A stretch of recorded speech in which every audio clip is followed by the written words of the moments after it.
Hello to all my story lovers. Welcome back in Story Time channel. I'm Pallavi reading interesting stories for you. You know that I'm reading Charlie and the Chocolate Factory written by the Roald dahl. Now we are going to read the ninth chapter. Grandpa Joe takes a gamble. The next day, when Charlie came home from school and went in to see his grandparents, he found that only Grandpa Joe was awake. The other three were all snoring loudly. Shh, whispered Grandpa Joe, and he beckoned Charlie to come closer. Charlie tiptoed over and stood beside the bed, and the old man gave Charlie a sly grin, and then he started rummaging under his pillow with one hand, and when the hand came out again, there was an ancient leather purse clutched in the fingers, under cover of the bedclothes. The old man opened the purse and tipped it upside down. Out fell a single silver sixpence. It's my secret hoard, he whispered. The others don't know I have got it. And now you and I are going to have one more fling at finding that last ticket. How about it? Huh? But you will have to help me. Are you sure you want to spend your money on that, Grandpa? Charlie whispered. Of course, I'm sure, spluttered the old man excitedly. Don't stand there arguing. I am as keen as you are to find that ticket. Here, take the money and run down the street to the nearest shop and buy first Wonka bar you see, and bring it straight back to me, and we will open it together. Charlie took the little silver coin and slipped quickly out of the room. In 5 minutes he was back. Have you got it? Whispered Grandpa Joe, his eyes shining with excitement. Charlie nodded and held out the bar of chocolate. Wonka's Nutty Crunch Surprise, it said on the wrapper. Good, the old man whispered, sitting up in the bed and rubbing his hands. Now come over here and sit close to me, and we will open it together. Are you ready? Yes, Charlie said. I am ready.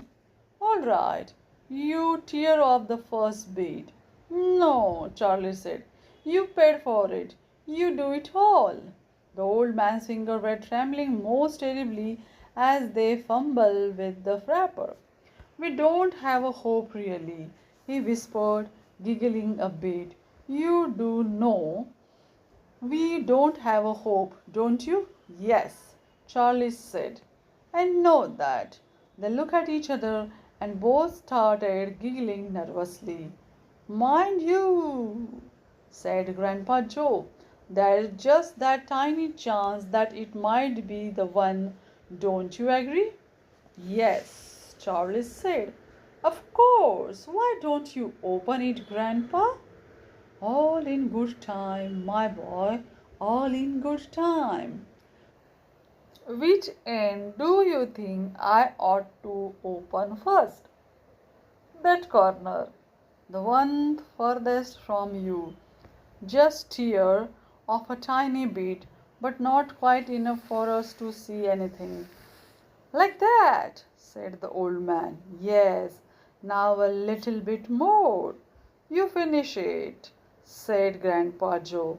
I'm too nervous. No, Grandpa, you must do it yourself.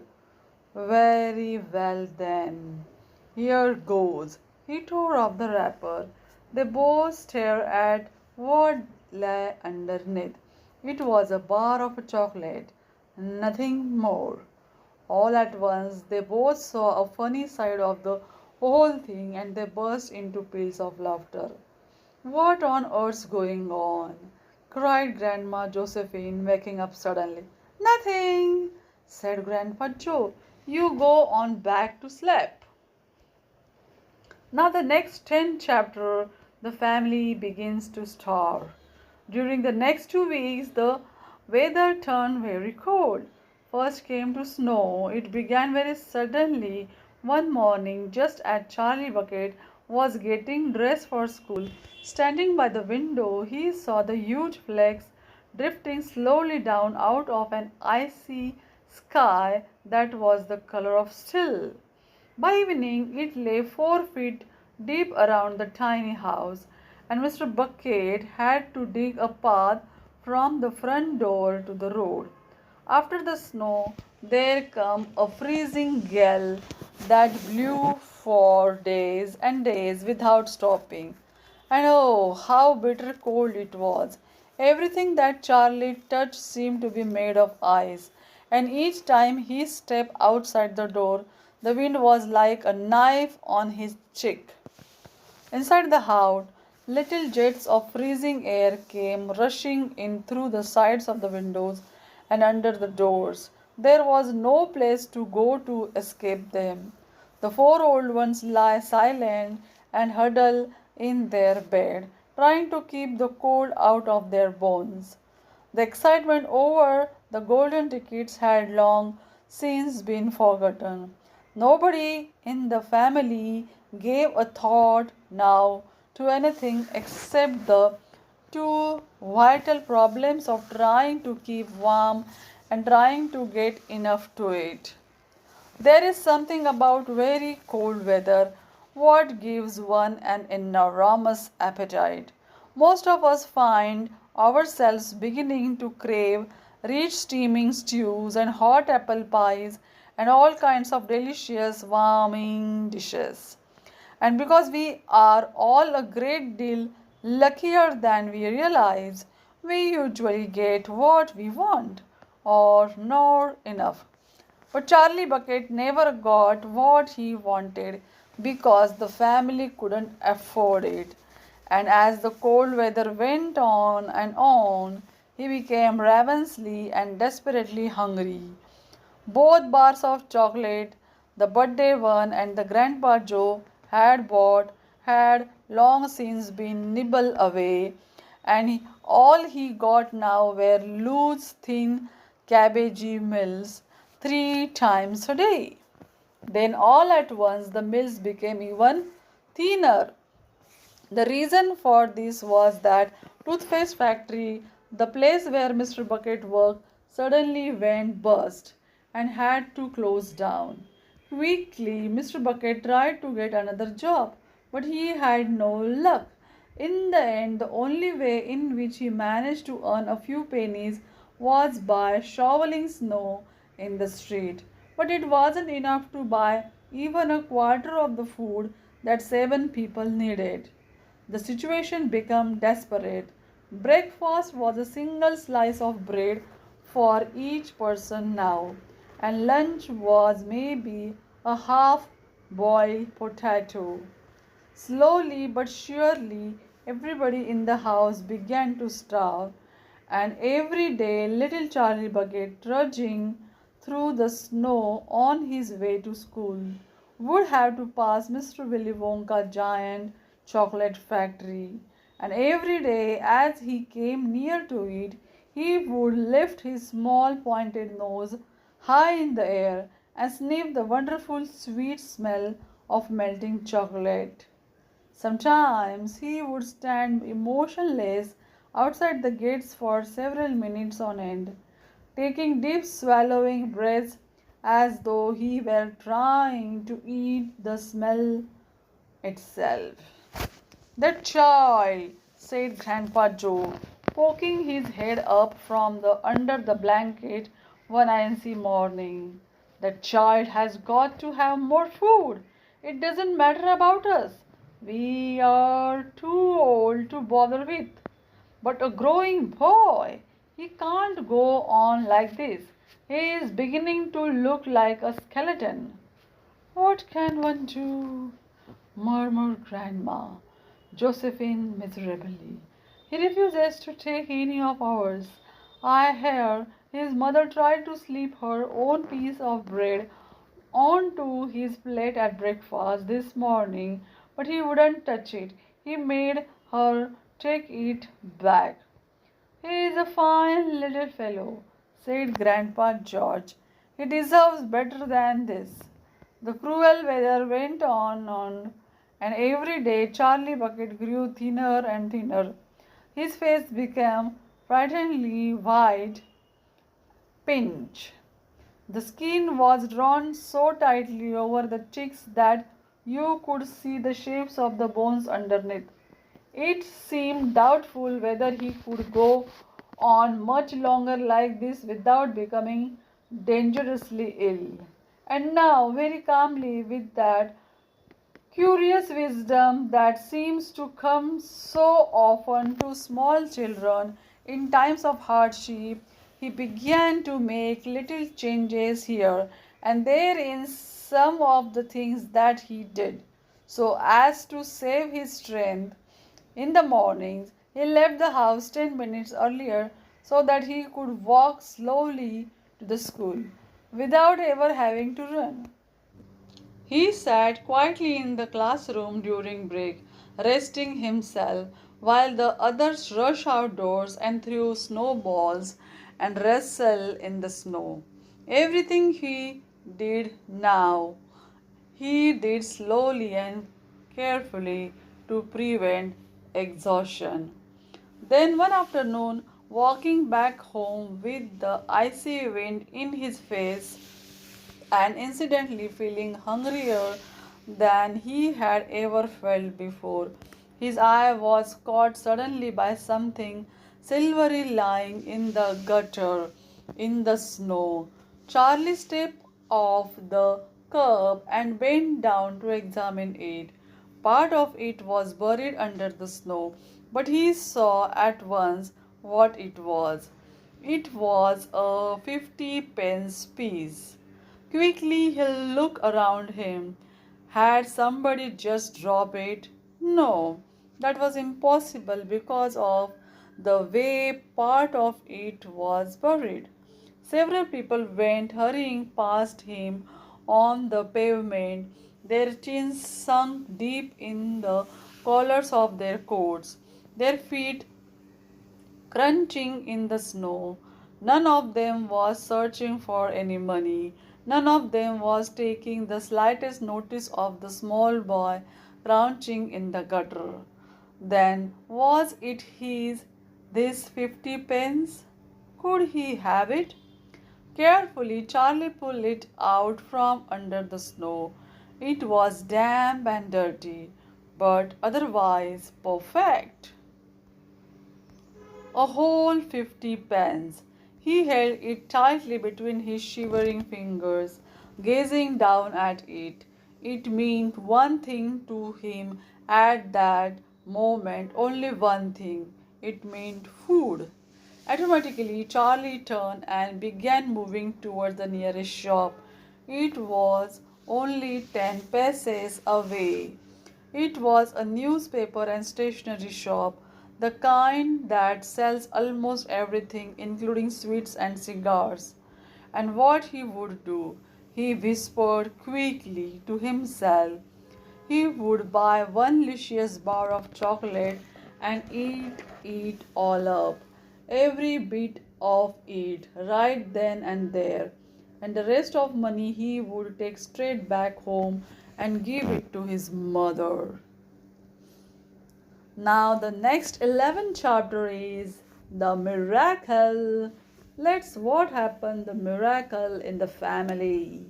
Charlie entered the shop and laid them the damn 50 pence on the counter. One Wonka's Whipple scrumptious fudge mallow delight, he said, remembering how much he had loved the one he had on his birthday. The man behind the counter looked fat and well fed. He had big lips and fat cheeks and very fat neck. The fat around his neck bulged out all around the top of his collar like a rubber ring. He turned and reached behind him for the chocolate bar. Then he turned back again and handed it to the Charlie. Charlie grabbed it and quickly tore off the wrapper and took an enormous bite. Then he took another and another. Oh, the joy of being able to cram large piece of something sweet and solid into one's mouth. The sheer blissful joy of being able to fill one's mouth with rich, solid food. You look like you wanted that one, Sonny, the shopkeeper said pleasantly. Charlie nodded, his mouth bulging with chocolate. The shopkeeper put Charlie's change on the counter. Take it easy, he said. It will give you a tummy ache if you swallow it like that without chewing. Charlie went on wolfing the chocolate. He couldn't stop, and in less than half a minute, the whole thing had disappeared down his throat. He was quite out of breath, but he felt marvelously, extraordinarily happy. He reached out a hand to take the change. Then he paused. His eyes were just above the level of the counter. They were staring at the silver coins lying there. The coins were all 5 penny pieces. There were 9 of them altogether. Surely it wouldn't matter if he spent just one more. I think, he said quietly, I think I'll have just one more of those chocolate bars. The same kind as before, please. Why not? The shopkeeper said, reaching behind him again and taking another Weeple's scrumptious fudge-mallow delight from the shelf. He laid it on the counter. Charlie picked it up and tore off the wrapper, and suddenly, from the underneath the wrapper, there came a brilliant flash of gold. Charlie's heart stood still. It's a golden ticket, screamed the shopkeeper, leaping about a foot in the air. You have got a golden ticket. You have found the last golden ticket. Hey, would you believe it? Come and look at this, everybody. The kids found Wonka's last golden ticket. There it is. It's right here in his hands. It seemed as though the shopkeeper might be going to have a fit. In my shop too, he yelled. He found it right here in my own little shop. Somebody call the newspapers quick and let them know. Watch out now, Sonny. Don't tear it as you unwrap it. That thing's precious. In a few seconds, there was a crowd of about 20 people clustering around Charlie, and many more were pushing their way in from the street. Everybody wanted to get a look at the golden ticket and at the lucky finder. Where is it? Somebody shouted. Hold it up so all of us can see it. There it is there, someone else shouted. He is holding it in his hand. See the golden shining. How did he manage to find it? I would like to know. A large boy shouted angrily. 20 bars a day I have been buying for weeks and weeks. Thinks of all the free stuff he will be getting too, another boy said enviously. A lifetime supply. He will need it, the skinny little shrimp, a girl said, laughing. Charlie hadn't moved. He hadn't even unwrapped the golden ticket from around the chocolate. He was standing very still, holding it tightly with both hands, while the crowd pushed and shouted all around him. He felt quite dizzy.